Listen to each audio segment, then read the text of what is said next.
They're finding me a yarmulke. That's what the holdup is. In our haste, we walked out without our yarmulkes. Thank you. Thank you. Yes, thank you.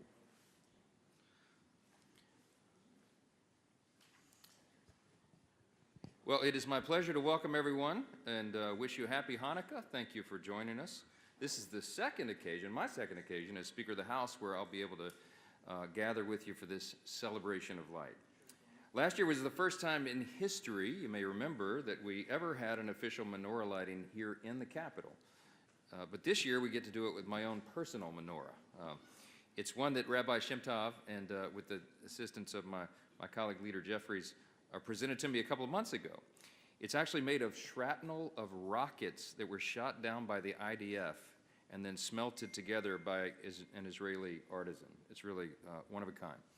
I'm very grateful for that symbolic gift, not only because it's my first menorah, but because when you look at it, you're reminded of the true meaning of Hanukkah, that in the face of darkness, light burst forth, and in the presence of fear, miracles emerge, and in moments of despair, hope springs eternal. And the more time I've spent with America's rabbis and our Jewish brothers and sisters around the country over the last year, the more hopeful that I become for the future. We all know that 2024 was a very difficult year for Jewish Americans, and on college campuses and, of course, in the land of Israel itself. Yet in the face of vitriol and war, the Jewish people have shown unshakable strength and optimism and resilience. It's been very inspiring. And that's because we believe the light of truth always overcomes the darkness of terror. As Prime Minister Netanyahu reminds us often, the battle for Israel's existence is truly a battle between light and darkness. It's a battle between civilization versus barbarism, good versus evil. So as we ceremonially light the first of these 8 candles, we recall the power of light within each of us. And we hold on to faith that God has not forgotten his people. As we remember the Almighty's work in the lives of figures like Abraham, Isaac, and Jacob, and Joseph, and Moses, through the time of the Maccabees, the Second Temple, and up until this very day, we can rejoice in the hope of victory and repeat the words of David in the 30th Psalm.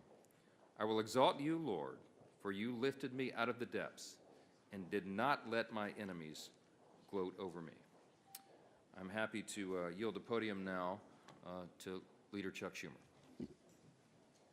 Thank you, Speaker, and Chag Sameach, a happy holiday to one and all. I may have told this story last year, but I like it, so for those of you who are not here, we all put on our yarmulkes, so this is my yarmulke story. So in 1992, I was a congressman. I was redistricted into Queens, as well as Brooklyn. And I was in a Jewish neighborhood of Queens getting to meet the voters, and a lady came over to me and said, well, you're Congressman Schumer. I said, yes. I read in the Queens Tribune, you're my new congressman. I said, yes, I am, ma'am.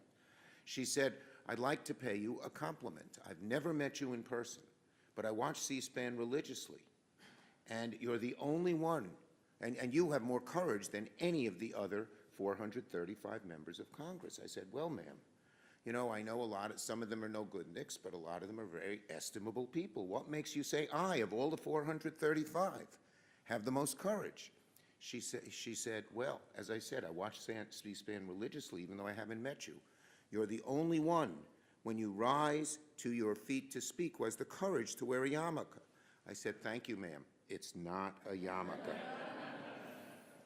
Anyway, that's my little yarmulke story. I could go on and tell Jewish stories, and we could be here till the end of Hanukkah 2 weeks from now.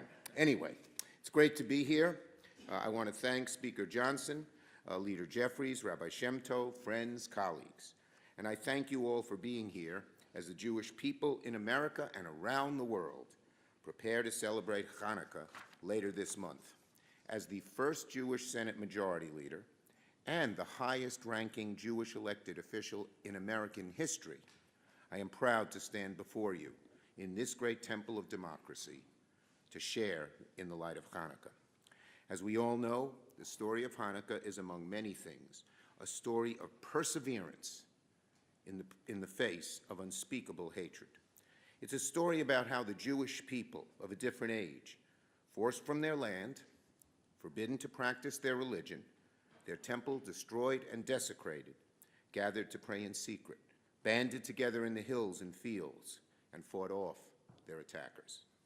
Once victorious, they set about the hard, slow, and painful work of rededicating the temple and lighting the eternal flame of hope. Ner Tamid. Today, thousands of years later, the responsibility to keep that flame of hope burning bright falls on every one of us. The world is swirling with strong winds threatening to extinguish that flame. Evil forces of anti-Semitism, hatred, bigotry. We cannot let these pernicious forces win to the day. We must work together across the aisle to keep them from succeeding in America. In the darkness of our world, 436 days after the horrific attacks in Israel on October 7th, with over 100 hostages still held captive by the evil and terrorist group Hamas, and amid a rise in anti-Semitic attacks at home and abroad, we need to keep the flame of hope burning brighter, greater, more than ever. This Hanukkah, let the light from the flame guide us towards unity in the face of division. Let it guide us towards a future inspired by the miracles of the past, full of hope, courage, resilience. Let it guide us towards a more just and equal world, free from hatred, bigotry, discrimination, and all other forces of darkness. Chag Sameach, a very happy Hanukkah to all of you. Leader Jeffries.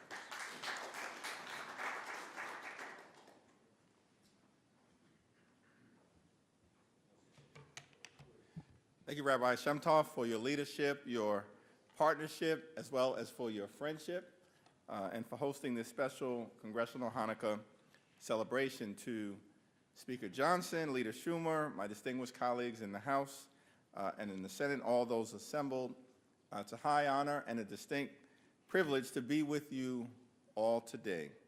The story of Hanukkah is one of resilience in the face of adversity, hope in the face of oppression, and light in the face of despair. It tells the perpetual story of the Jewish people, one of thousands of years of uncertainty, pain, persecution, but most importantly and ultimately of triumph. Hanukkah teaches us that even a small amount of light can drown out a whole lot of darkness.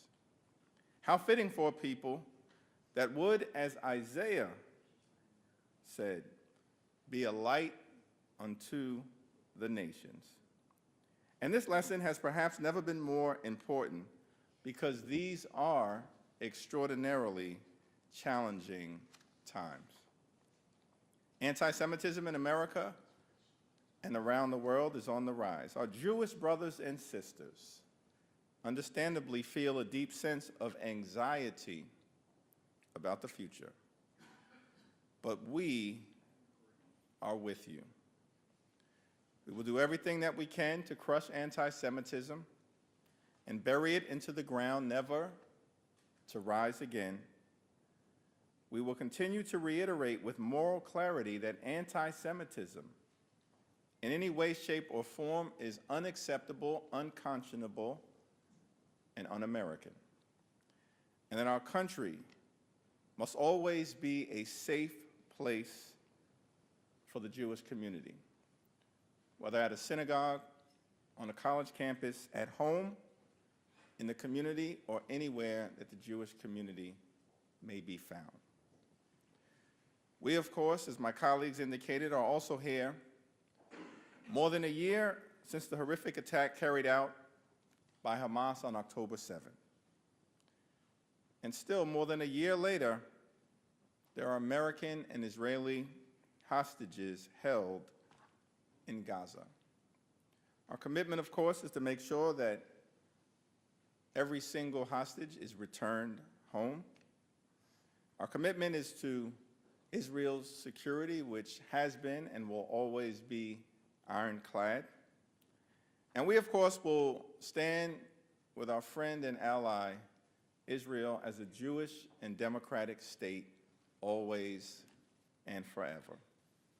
Yes, of course, these are challenging times, but the Jewish story, the Jewish community is strong and resilient, and you are never alone. May we all learn from the miracle of Hanukkah that in the face of unprecedented darkness, and as we navigate through these tough times, the faith, the resilience, and the spirit of the Jewish people will continue to be a guiding light. Happy Hanukkah to all. May God bless you. May God bless the Jewish people. May God continue to bless the United States of America.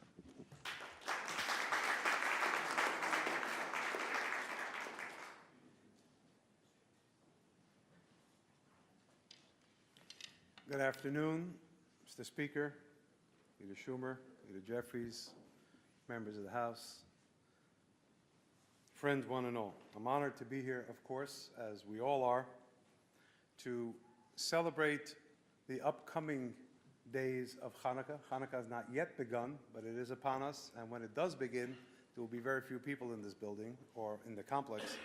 So the decision was made by the Speaker to put this together today, which creates an island of togetherness in what can be a sometimes very fractured space. Hanukkah means rededication. It also stems from the word chinuch, which means education.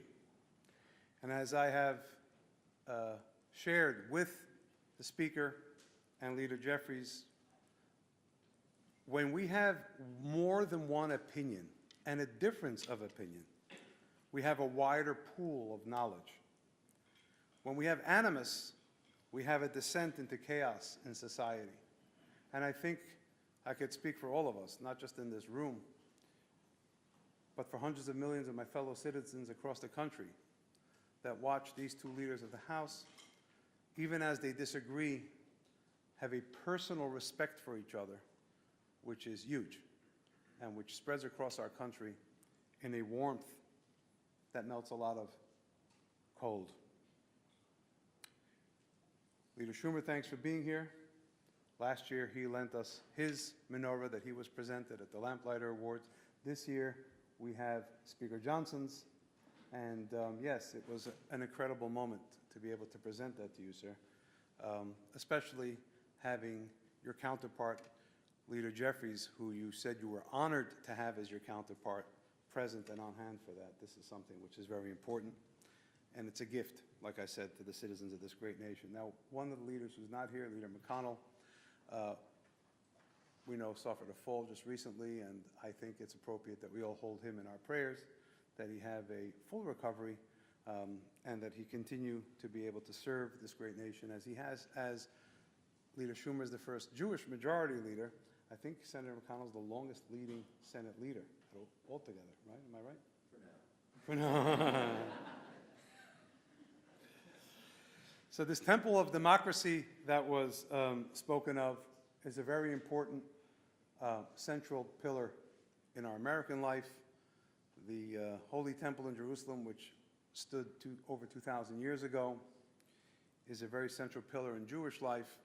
So imagine how incredible it would be for someone who's Jewish to be in this space as the rededication of that temple in Jerusalem is celebrated right here in this Temple of Democracy in Washington. The light on this dome shines through the whole world, showing that the freedom of the human spirit is so important for the world to survive.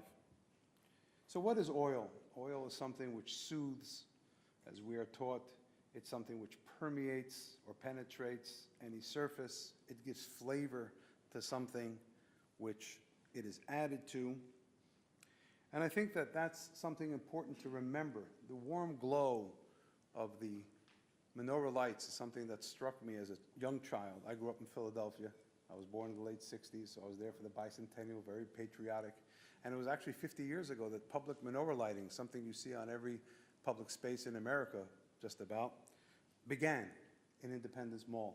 It's a very big milestone. And now we light a big menorah just a few days hence, on America's front lawn, right on the ellipse in front of the White House. And we always have senior officials join us, which is something which reminds us as Jews that we are a small minority, a very small minority, less than 2% of this nation. But yet, we have made great and incredible contributions through the lives of so many Jews, and sadly, in too many cases, through dying for our country, with Jews that have served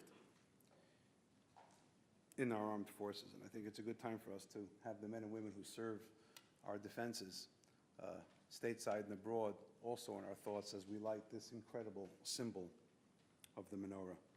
Just recently, I was at an event for the Navy SEALs Foundation, which honors and supports the widows and orphans of SEALs who die in action.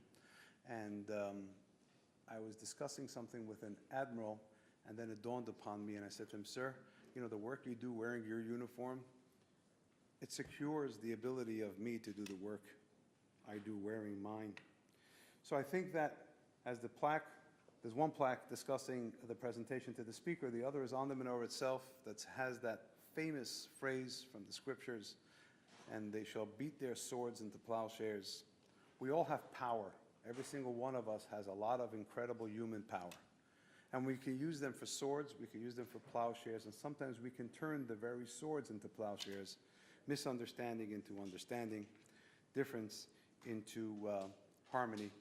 And as we see our leaders who not only speak words of conciliation and friendship and togetherness despite different opinions, we have to respect and actually salute the fact of how they live them as an example for all of us. So without further ado, because I have the good fortune of standing between you and the latkes, I think I'm going to just proceed now with the lighting, if that's okay, and just invite the leaders to join me. Now remember, sometimes you see things and they say, "Do not try this at home."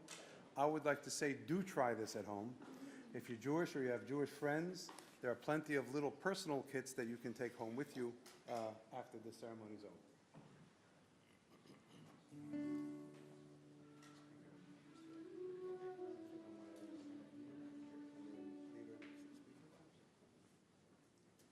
So we have 8 here, and then the one in the middle is always either higher or off to the side.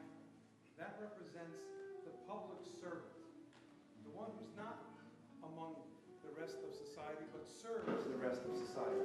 So if this were in our home or in a synagogue, we'd light one candle and light the other ones from it. Now I will light them from left to right, the way you see it, because every night we light second candle, third candle, fourth candle, until they're all lit. Every day brings an opportunity for an additional light. But since this is a demonstration, we're going to light all 8 just now.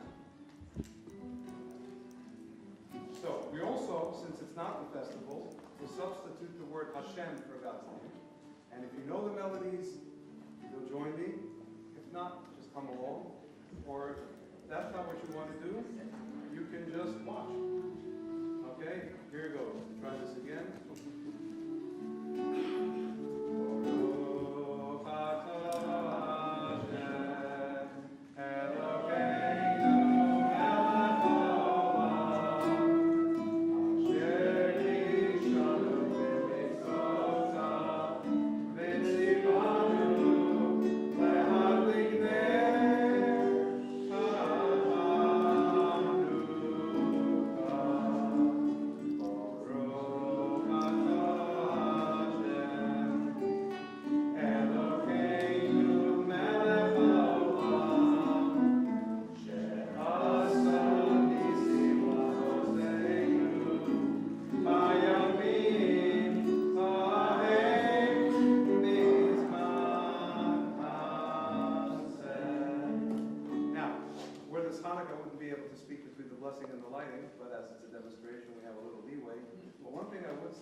How about if I handed the candle to the speaker and the leader together, like the first middle one?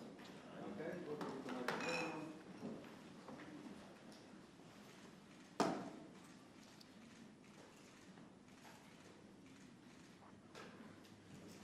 Now let me ask Leader Schumer if you wouldn't mind doing the first one over there, and I'll finish it.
plot this notice at the back for anyone who is interested.